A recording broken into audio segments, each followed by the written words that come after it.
Sí, pues hemos tenido una reunión, se está celebrando una reunión de la Red de Prevención de la Radicalización. Es una iniciativa que está impulsando la Comisión con enorme esfuerzo y con gran implicación de varios países, desde luego de España singularmente, para combatir el fenómeno del terrorismo internacional, no solo a través de acciones de reacción, de desarticulación de células, que eso ya estamos viendo da su fruto, sino en una fase previa de prevención de los focos de radicalización, es decir, actuando antes de que se produzcan esos fenómenos de carácter sociológico, del tipo que sea, que hacen que individuos se conviertan en radicales, decidan tomar la decisión de viajar a territorios de conflicto, a hacer la yihad y volver después a sus países de origen, convertidos en no se sabe muy bien qué, lo cual supone una gran amenaza, como hemos visto hace muy pocos días, en el mismo 24 de mayo aquí en Bruselas, con un atentado terrible de uno de estos combatientes internacionales que retornaba y que en definitiva pues, nos hizo constatar una vez más la peligrosidad de este fenómeno. Creo que la Comisión Europea tiene una implicación absolutamente firme en combatir desde todos los enfoques este fenómeno terrorista, lo cual supone, por supuesto, apoyar las operaciones policiales de desarticulación de estas células, de desarticulación de los grupos que captan a estos yihadistas y los radicalizan, pero también actuar en el terreno preventivo, lo cual es un enfoque multidisciplinar que no solamente afecta a los ministerios del Interior, a los responsables de la seguridad, sino también a quienes son responsables desde políticas sociales, desde el ámbito educativo, sanitario, etc. Y en ello, pues también España lleva trabajando mucho tiempo con un enfoque también multidisciplinar y hoy pues hemos puesto en común algunas experiencias. ¿Qué medidas concretas están dispuestos a tomar en la prevención? Pues mire, las medidas en la prevención en España existe ya desde el año 2010 una estrategia integral contra el terrorismo internacional y para prevenir la radicalización, y en los próximos meses se aprobará un plan de prevención de la radicalización violenta. El plan contiene acciones en el terreno educativo, en el terreno de la política social. Desde luego no es una acción de gobierno que implica también, se ha estado trabajando durante estos dos últimos años, 2 años y medio, en la implicación decidida pues, de actores sociales, de organizaciones representativas también pues, del mundo, por ejemplo, de las víctimas del terrorismo, también de las comunidades autónomas que tienen competencias en la materia, es decir, es un enfoque amplísimo, ¿no? Y como consecuencia de ello, pues ese plan, que se dará a conocer en su momento, pues comprenderá acciones, como le digo, en el terreno educativo, en el terreno de la contranarrativa, es decir, dar voz a las víctimas, dar voz a discursos que ofrezcan una visión moderada en definitiva, de todas las ideologías y religiones, también en este caso del Islam, de manera que se puedan prevenir los focos de radicalización también en las zonas específicas en las que detectamos que existe un mayor riesgo, un mayor potencial de radicalización por distintos motivos, que van desde los motivos sociales, económicos, etc. Todo ello nos lleva a actuar de una manera mucho más precisa, y para ello pues, lo primero que hay que conocer es en detalle cuál es el fenómeno, cuáles son sus causas y tomar las medidas adecuadas. ¿Qué nivel de amenaza a día de hoy en España supone este fenómeno? Bueno, yo creo que este fenómeno es una amenaza en toda Europa. En España no podemos decir que sea mayor ni menor que en otros países de la Unión Europea. Desde luego es el fenómeno al que más atención estamos prestando, el terrorismo internacional, en un momento en el que afortunadamente gracias a la acción de las fuerzas y cuerpos de seguridad del Estado, la amenaza del terrorismo de ETA se encuentra en el nivel más bajo de su historia, como todos ustedes saben muy bien.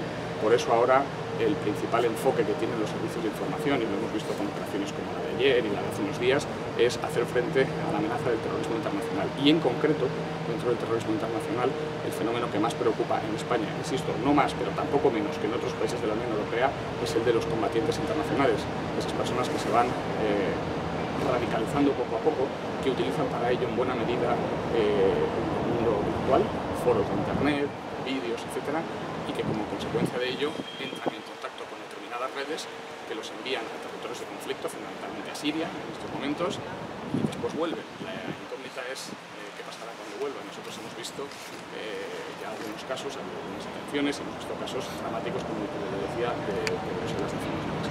Por tanto, ese nivel de amenaza en España nos hace estar especialmente alerta y sobre todo entendemos que no podemos abordarlo si no es con la necesaria cooperación internacional. Por eso ese tipo de reuniones impulsadas por la Comisión, hace poco tuvimos otra que organizó la ministra belga, en fin, hay una enorme sensibilidad y preocupación y España quiere estar, por supuesto, a la altura de las exigencias de una amenaza como esta, insisto, sin darle mayor gravedad y tampoco menos que en otros países.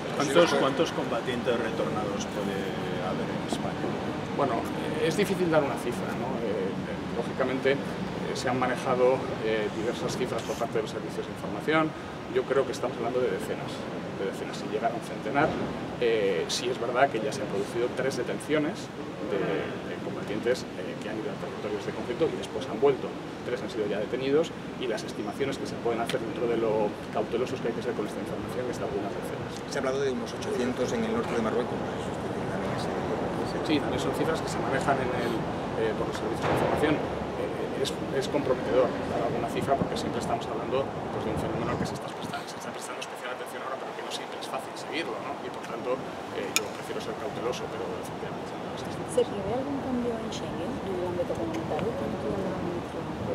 Bueno, eso es lo que se está trabajando precisamente. Cambios legislativos. Nosotros hemos propuesto alguno ya, ¿no? Que tiene que ver con, por ejemplo, el fenómeno de la autorradicalización. El ministro de Interior ya propuso hace varios meses modificar la decisión en materia de terrorismo para incluir como tipo delictivo específico a los llamado adoctrinamiento masivo, es decir, quienes voluntariamente se radicalizan a través de foros, de páginas web, etcétera, para convertirse en yihadistas, en terroristas internacionales. Bueno, eso no está contemplado en nuestro Código Penal, porque nuestro Código Penal, que ha sido enormemente eficaz en la lucha contra las organizaciones terroristas, vamos a llamarlas convencionales, completamente contra ETA, siempre contemplaba una fisonomía de organización terrorista, pues como ETA o como otra, pues es decir, una estructura orgánica con una serie de niveles jerárquicos y de alguna manera organizada operativamente. Ahora estamos hablando de un fenómeno distinto, actores solitarios que a través de redes internacionales y en gran medida a través de las nuevas tecnologías, llamadas nuevas tecnologías, las redes sociales, los foros, etcétera, se radicalizan y de manera individual deciden dedicarse a la actividad terrorista. Claro, para eso es necesario que el Código Penal también contemple algunas de estas conductas, como es el caso, por ejemplo, de ese adoctrinamiento pasivo de quien voluntariamente decide radicalizarse y convertirse en terrorista. Eso ya lo hemos impulsado desde hace meses, entre otras medidas. Y en relación con la operación llevada a cabo ayer en España, ¿se da ya por finalizada? ¿Cuál es el balance? Bueno, el balance es muy satisfactorio. Es una operación en la que se estaba trabajando desde hace muchos meses, dirigida por el Juzgado Central de Instrucción número 5 de la Audiencia Nacional, la Fiscalía de la Audiencia Nacional, con la finalidad de desarticular un grupo, como digo, organizado, de componente claramente internacional, dedicado a reclutar a estas personas para enviarlas a Siria a hacer la yihad. La operación ha dado cuenta también con la desarticulación de un, vamos a llamarlo, campamento de entrenamiento en la ciudad de Ávila, de la peligrosidad de este fenómeno, de cómo estos individuos están organizados, tienen una red de ámbito internacional y están dispuestos pues, a hacer, al menos que la mal llamada por ellos yihad, todo este conflicto y después volver. Eso nos ha hecho ver hace un tiempo ya que las fuerzas de control de seguridad son conscientes de este fenómeno, que también en nuestro país tenemos que estar especialmente vigilantes, pero en ese sentido creo que el trabajo que está haciendo el Cuerpo Nacional de Policía y la Guardia Civil en la lucha contra este fenómeno es verdaderamente satisfactorio y creo que las operaciones han dado por sí solas. También nos preocupa el terreno preventivo, que es lo que hemos tratado hoy en Bruselas, pero desde luego en el ámbito reactivo creo que podemos estar verdaderamente orgullosos del trabajo de nuestras fuerzas policiales y como hemos constatado, 9 detenidos, muchos registros y la desarticulación de una red verdaderamente coherente. ¿Sigue abierta la operación? Bueno, las operaciones lógicamente pueden tener, a medida que se vaya obteniendo información de los registros, pueden tener digamos, distintas fases y pueden tener nuevos detenidos, etcétera, pero de momento yo creo que eso no puedo anticipar nada, porque evidentemente todo el material que se ha incautado, todo lo que se ha obtenido de los registros ya mismo se está examinando y veremos si como consecuencia de ello hay segundas y terceras partes. De momento seamos prudentes y creo que la operación de ayer ya se cerró con 9 detenciones y con varios registros y creo que ya por sí mismo ha sido una gran éxito policial. Pero no había un objetivo inminente de ataque, no había un plan de ataque inminente. No había un plan de ataque. Lógicamente, estas redes lo que se dedican es a reclutar terroristas que luego van a territorios de conflicto y que quién sabe lo que querrán hacer cuando vuelvan. Por tanto, no estamos hablando de una amenaza inminente, sino de una red con vocación terrorista durante todo el tiempo que pudiesen, ¿no? Por tanto, no estamos hablando de la desarticulación de un fenómeno que fuese a tener un impacto criminal en los próximos días o en los próximos meses, sino de algo mucho más continuado en el tiempo y por tanto mucho más peligroso. Muchas gracias. ¿Ese fenómeno también es probable en España, como ha afectado con los catedráticos a la sociedad? Bueno, evidentemente evidentemente la amenaza siempre está ahí y por tanto lo que nosotros tenemos que hacer es trabajar en el terreno policial, como le digo, creo que la policía lo está haciendo francamente bien, y por tanto desarticular todas las redes de captación, de radicalización y de envío de esos combatientes que pueden convertirse en lobos solitarios, y también en el terreno preventivo, donde creo que también honestamente pues lo estamos haciendo bien desde hace bastante tiempo, tratando de detectar esos focos de radicalización y aislarlos y trabajar en esos ámbitos con la suficiente antelación para evitar que individuos que por distintos motivos pueden convertirse en esos lobos solitarios, en esos terroristas, lleguen a serlo, y para ello pues lógicamente no solo es un esfuerzo policial sino también de otros poderes del Estado. El momento elegido para la operación de la OPB se ha gestado durante meses, pero por el estado de alerta por la programación de Don Felipe. Absolutamente nada. Yo creo que la operación en tantas ocasiones está dirigida por un juez de la Audiencia Nacional, que con la información que le facilita, en este caso el Cuerpo Nacional de Policía, y toma la decisión también, lógicamente teniendo en cuenta la opinión de la Fiscalía, en el momento en que considera que es adecuado, oportuno y conveniente explotar la operación, pero no está condicionado por ningún acontecimiento inmediato, sino por el propio curso de la investigación que, como usted conoce, se ha desarrollado ya durante meses. Por tanto, bajo la dirección del juez y teniendo en cuenta que él toma la decisión con toda la información que le facilita la policía, pues se decidió su explotación en el día de ayer, pero no está condicionado por ningún acontecimiento. Muchas gracias. Muchas gracias.